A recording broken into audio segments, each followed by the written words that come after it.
Hi, I'm Luke, and I've been a general contractor, a small business owner, and a real estate investor in San Diego for the past 25 years. And here we're talking about my experiences, and hopefully sharing those with you can help you maybe prepare for something you're doing. Welcome to Building Up. And today with us, I have Seth joining us. He is a awesome member of the Woolsey Construction team. He is our senior project manager. He also is my big brother. Hello. Welcome. Thanks.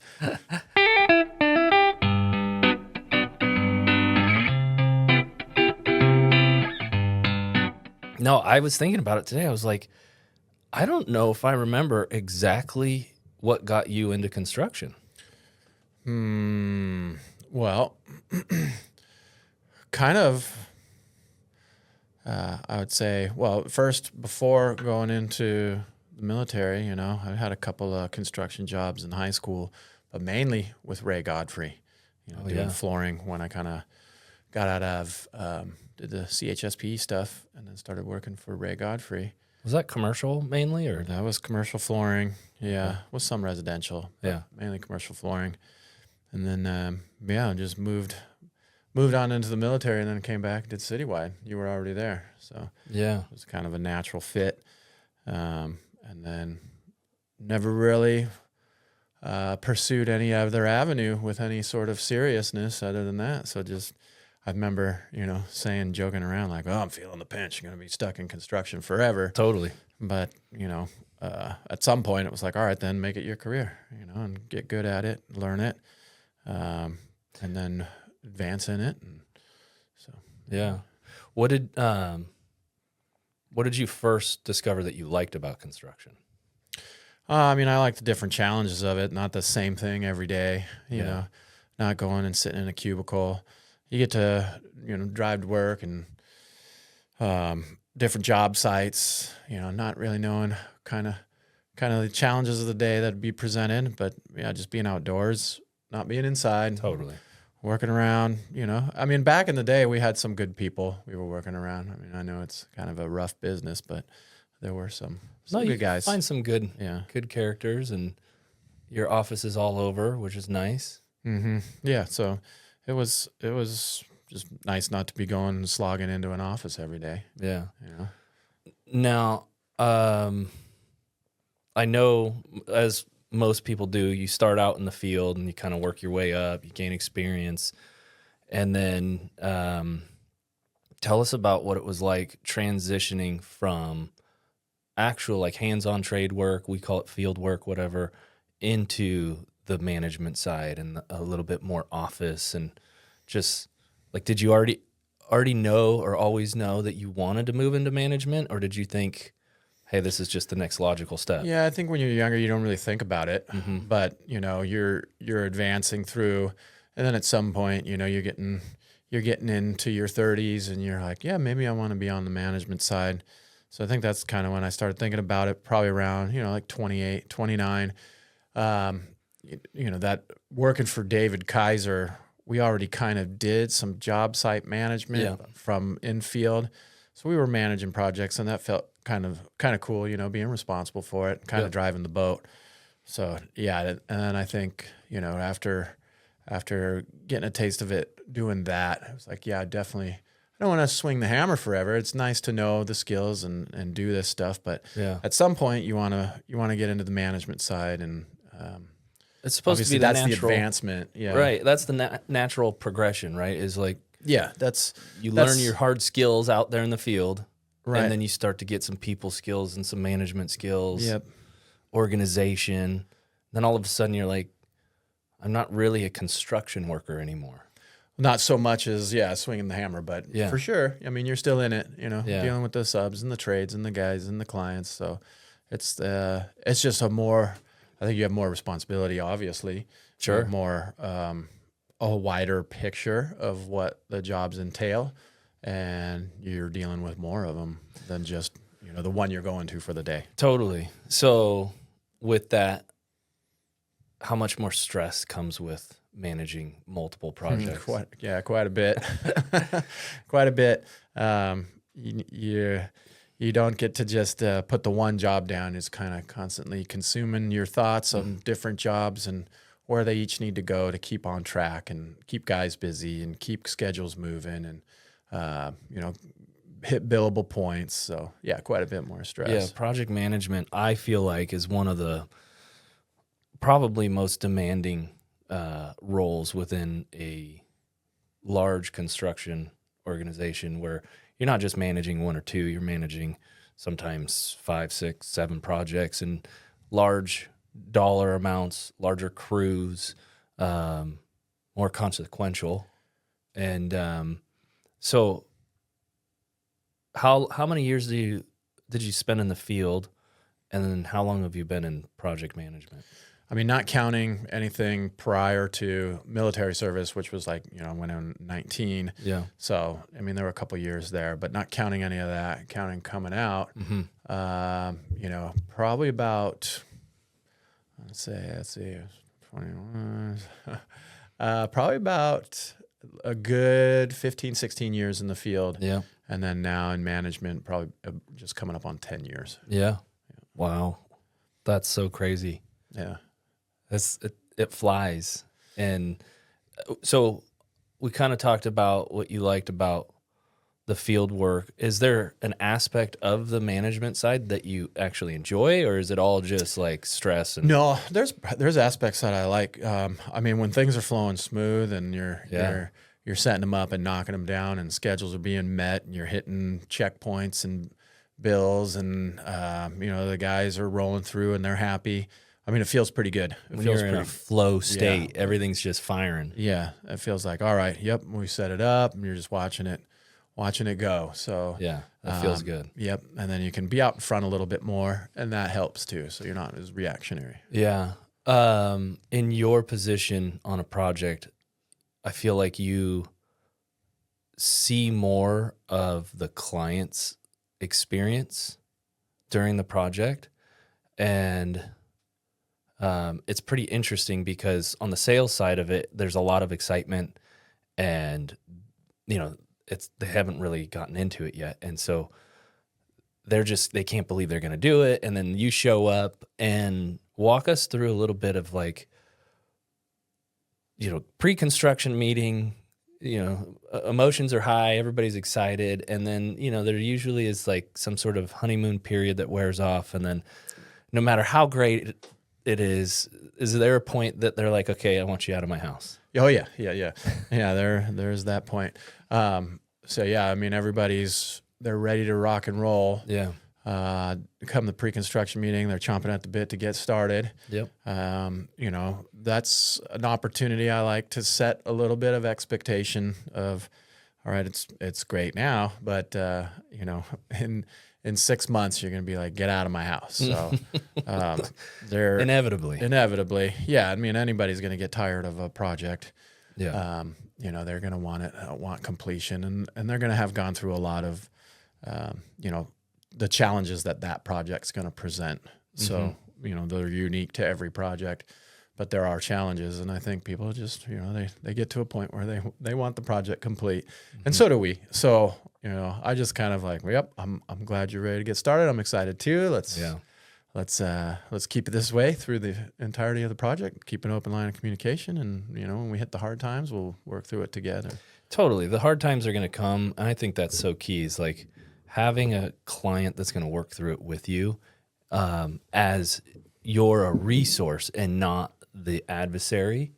I feel like you're great at empathizing with the client. I feel like you're a very calming presence and, reassuring them. But stress is it's hard on anybody under stress is going to be kind of at their worst. Right. And, they should have like hug your project manager day or something. Cause I mean, you're wearing it too, but you're not allowed to wear it like they can. Yeah. Not so much. It's not like I can say, you taking a long time to give me these answers or do this, right, or, well, you disappeared during that. It's not a finger pointing game for me, so much as it can turn into that for somebody who's stressed out with their project. But, I kind of take that for what it is. I mean, I know where they're at. I know what they're dealing with. We've been through it a lot. So, and I know on the other side, we come out of it and we're always, the better for it. Oh, yeah. So I just try to stay that calming presence so that they can, hopefully work through whatever it is, and we can solve any challenges and then finish up the project and be on good terms. Yeah. What do you, I get a lot of feedback of how at the end they feel like, thank goodness we had Seth, because I was kind of losing it there and he was keeping it together. I know there are times where they feel like they want you to lose it with them or whatever, but what do you see from your perspective, like the common thread? Because every client's a little different, every project's a little different. But what are some of the, if there are any, common threads, the commonalities between every project? What do you see the most often as like the pain point or the thing that catches them off guard? Or I don't know. Is there something out there that you're like, man, if they could be prepared for this, they wouldn't? It's weird in a project of the size and scope that we do on some of these that I think sometimes there's just an unrealistic expectation of everything's going to go exactly how we want it to. Right. And it just never does. So I think, trying to connect them with that in the pre-construction meeting and saying, there are going to be some issues, and from my end, I'm looking at job histories and similar jobs. And I'm saying, okay, we have 10% schedule overrun is a pretty normal margin. So from things like what? Like, weather delays when they want to make a change, doing a change order takes a couple of days to put together a scope, some pricing and estimate, get it back to them and have them approve it after working through whatever issues they do with estimating. So tell us a little bit more about that pain. Like, cause I sensed something when you were talking, you expanded on that, and it's like, what's the pain of a change? Well, it's usually disruptive to the flow of a job because it's it's adding scope to a portion of the job. So it's like, well, all right, let's say if it's electrical, and we're going to be adding, electrical appliances now. It's like, all right, well, we need the specs. We need to have the electrician sub give us their pricing. We need to put it in our change order form. We need to submit it to them, and we need to get the approval back to them. Meanwhile, that's a couple day process. So if the electrician's still on the job and he's just running and gunning, then he's going to miss that.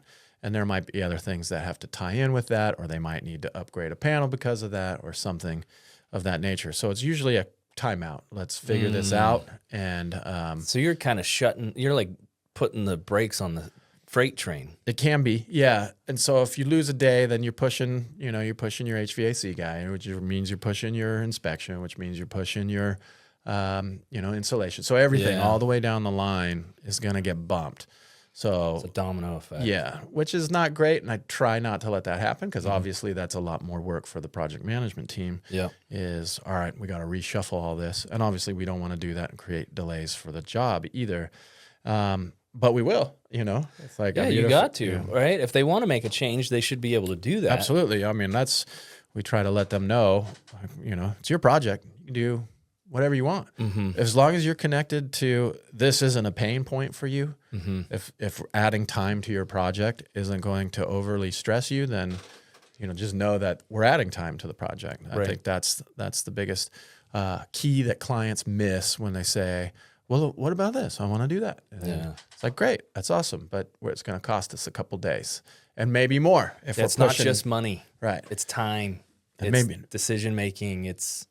And maybe more if we're pushing subcontractors down the road on a schedule and we can't get them back. So there's just that. So I think if there's two things that stress clients out, and it's time and money. So that's the common thread. Then it sounds like. Yeah. Yep. So if they obviously if they had a blank check and they had a blank calendar, there would be no stress. Well, the main thing, that I was looking for is like, what's the pain point? And then like, if you could connect a client to it, and they could be better prepared for it, do you think it would be less stressful?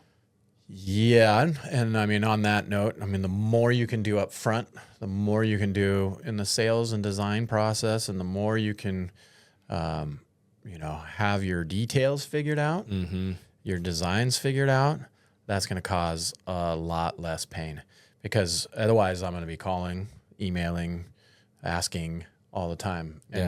And if we're just piece and parceling information out, it's like sometimes I may have got it, but it's buried in a text thread somewhere. But if it's complete in scope of work, in plan from the beginning, it's going to be a lot easier to reference, a lot easier to just run through. And we actually covered that exact thing on another episode we did called the 4 S's or the core 4. I don't know what we called it. It's something like that. But it was scope, having the scope figured out and how critical that is in transferring the information between your design team and your project manager, So what as you're doing these projects, because they're, I don't know, 4 to 12 month projects. Yeah.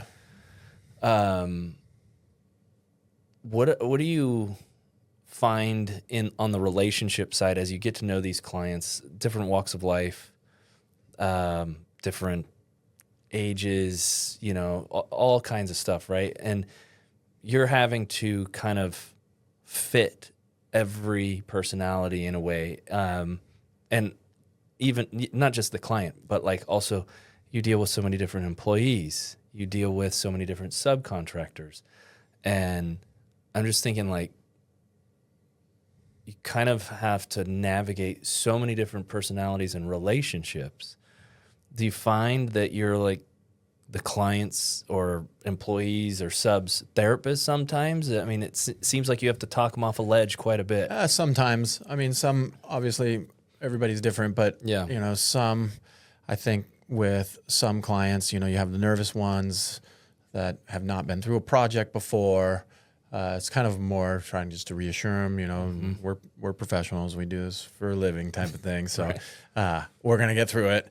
And, if you need, I will offer more explanation to those people. And there's other people that are like, they're old hat. Like, this is our 5th remodel in the last 10 years. Yeah. Like, great. Awesome.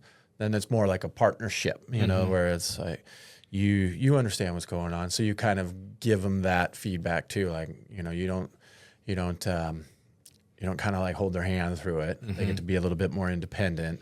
And I think they appreciate that recognition from, not being treated like, hey, I'm just some homeowner. Like, I got a little bit of knowledge. So same thing if we're working for guys that are in the industry. We work for plenty of people that are in the industry and they just don't want to do their own project sometimes. So we work for all types. I mean, doctors, lawyers, contractors. Programmers, authors. Yeah, so it's just a feeling out process for me in the beginning to see how much communication they need, how much or don't need, or how they like to communicate, whether it's text, email, phone calls, or on-site personal visits. So it's kind of finding that balance and then just going with that. Well, you mentioned something earlier too. You were talking about like collaborating with you rather than kind of fighting against it. The partnership, you'd touched on that. If they're looking at you for guidance, it's almost better, right? That they trust you, they're relying on you, you're a resource, versus if you're an obstacle, if you're somebody that's like, in the way. Do you notice the difference on approach on certain projects when somebody's like pulling you in and wants to be a team member versus somebody who's like, oh no, I need to push you?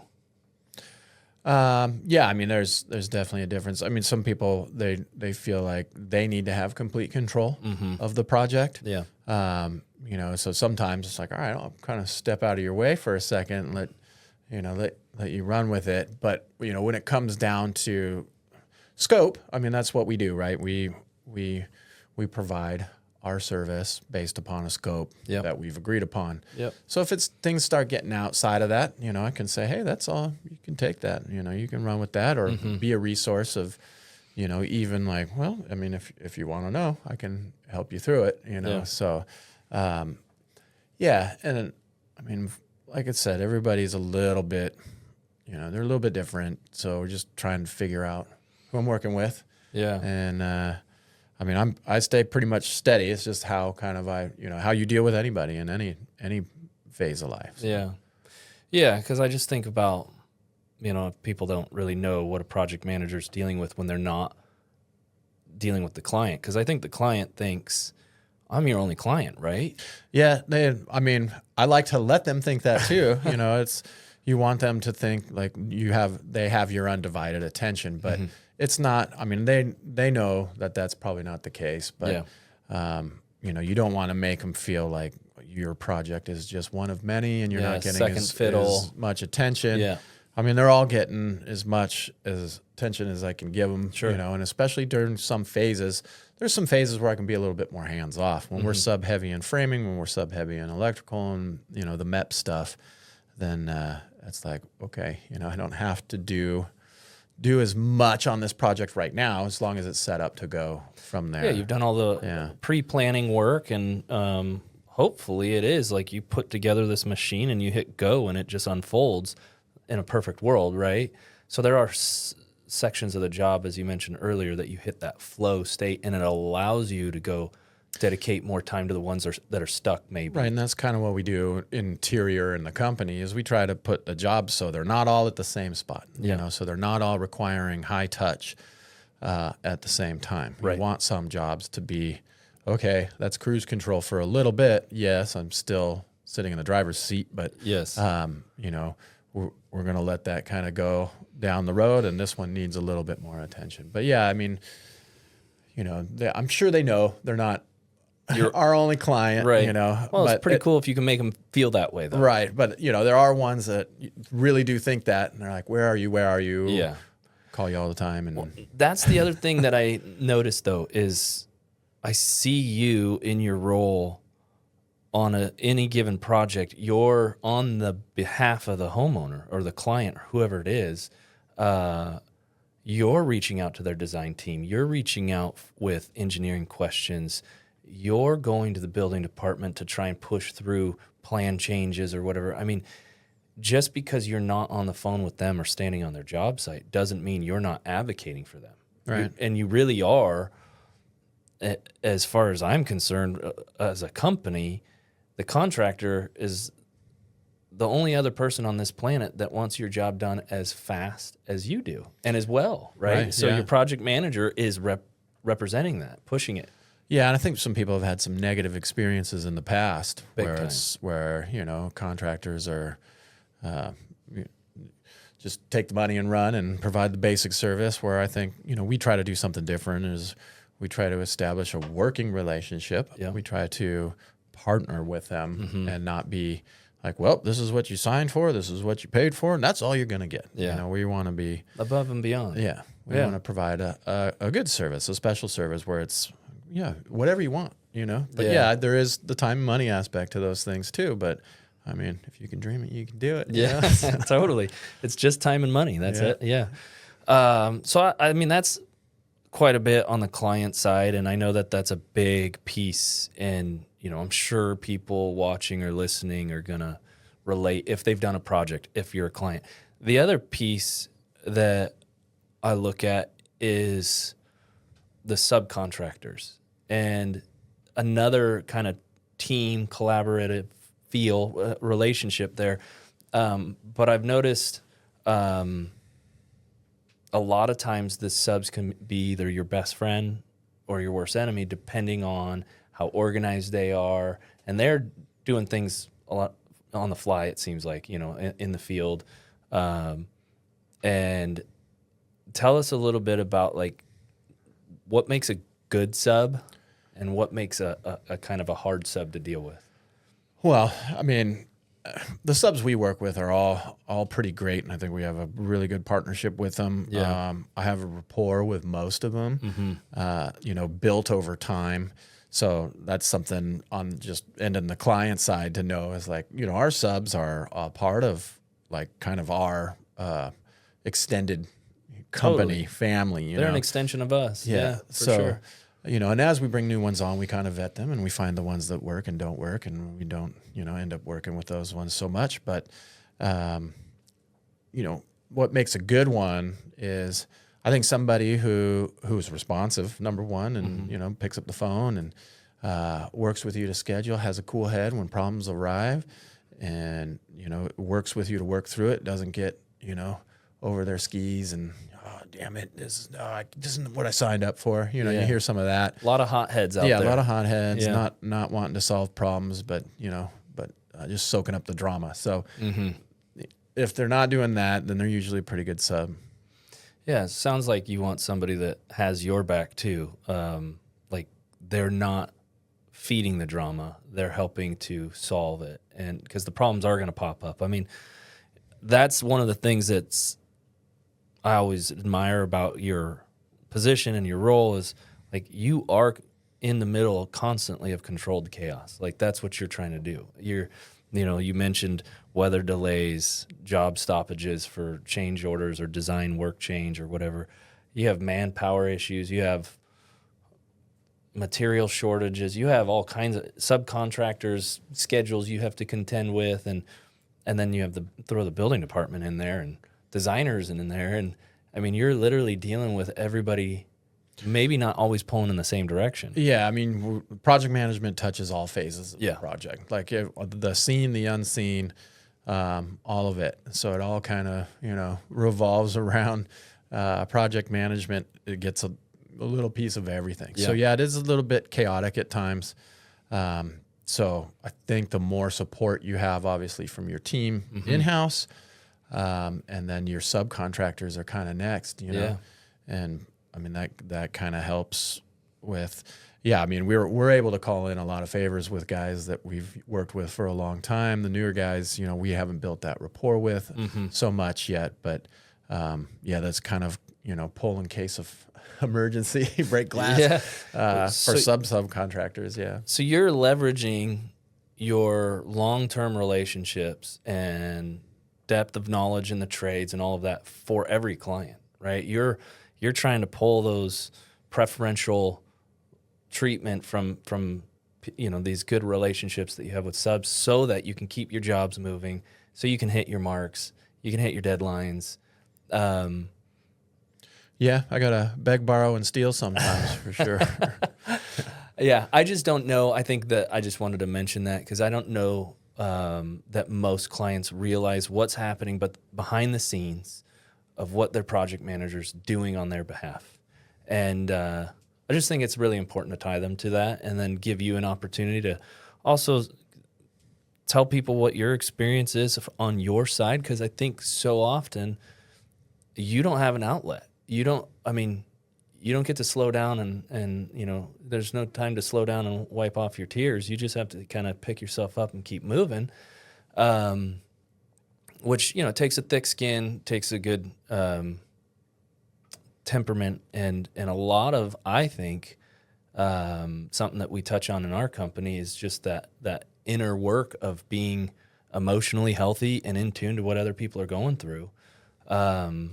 How do you feel like that has played a part in the sustainability of being in your position as far as just taking care of yourself? I mean, it's big. Yeah. I mean, you got to stay grounded to not wearing it, not taking things personally, and always looking at the bigger picture of, we're here to do, a project makes a dream or of a reality for somebody, with our experience and our know-how, and doing it in our style, which is non-combative and confrontational as much as possible. And I think just helping them through that. And so it feels good to complete projects, get that feedback at the end of projects, keeps you, like, okay, it's working. We are doing the right things by these people. Yeah. And, but yeah, definitely, you can't take it personal or wear it. And then, every once in a while taking a good vacation. So that's... Well, yeah, I was going to say, I mean, we don't have to dive too crazy into it, but like stress management outside of work has to be super important, which, I mean, whatever that is, and I know you're big into fitness and running and all of that, how much of a benefit is that to being healthy at work, staying, Yeah, I mean, it's a benefit in life all the way around, so it's obviously going to benefit work, because I think if you're just plopping down and watching TV, thinking that's okay sometimes, but for me, for a lot of other people, you included, it's like, I mean, go for a good run and it burns out some anxiety and some energy. Yeah. Kind of reconnects you with that kind of gets your endorphins flowing, good feelings. So. Yeah. And then, play golf out on the weekends, Nice. just try to spend time with family, just try to recharge. For me, in the beginning of project management, I would wear a lot of that stress, because I thought, I've got to do this. I've got to do this. I've got to be on beck and call all the time. Yep. Answer the phone, answer the text messages. But I've learned you can't do that. You can't, everybody takes time off. Everybody has a weekend for a reason. So, I'll look at the text, and if it's not an emergency, we'll deal with it on Monday. Yeah. So, yeah. No, it makes sense. You got to have some boundaries. Otherwise, I jokingly say, I don't want to come home and kick my dog every day. Like, I want to come home and be able to recharge, to have capacity to not be the hothead. I mean, that emotional intelligence is not something that you have when you're fried, stressed out, just, being able to deal with people yelling at you and all that. So, what is something that you would answer the phone for, or a text on a weekend from a homeowner? I mean, anything to do with flooding, power outages, Yep. water outages, pilot lights, being out on water heaters. I mean, we've done all these things after hours, so we've had, pipes back up here and there, circuit breakers not get flipped back on a Friday. It's always on a Friday. It's never on a Wednesday. And then, pilot lights not getting relit, little things that get overlooked, and we'll go and I'll answer the phone for those. I mean, if the phone's ringing, probably won't answer it, but like shoot a text out. Yeah. I'll probably get it. So. Yeah. Well, I think actually, I mean, I feel like that's, pretty good in-depth look at the life in a project manager, and like kind of seeing the job from your perspective, and just understanding all that goes into some of these large projects that really involve so many moving pieces. I mean, building a house from the ground up is just some heavy lifting, and that's what you deal with day in and day out on multiple projects. Yeah, and I mean, some of those longer ones, I mean, even when they get to the end, it's like we're still getting those calls, just working out the kinks and the gremlins, and this got loose and this shook loose and this floor squeaks and those types of things. Yeah. So, yeah, we're in some of these people's lives for a long time. Yeah. And we have such great clients, and that we love working with. A lot of the clients are on their second, third, sometimes fourth project with us. So you really do see some of these people again and again. So I think that's a big compliment, that they just worked with you and they're going to work with you again. So I think that's super cool. Yep. Yeah. Yeah, it's one of those things that helps you kind of keep grounded on the bigger picture of, all right, we're in it now, but we're going to get through it, and then we're actually going to do another one. Yeah. So, yeah. Super fun. Well, we'll have you back again. I'm sure there's going to be a lot of stuff to add, but thanks for coming in today and joining us, and appreciate it. Cool. Fun stuff.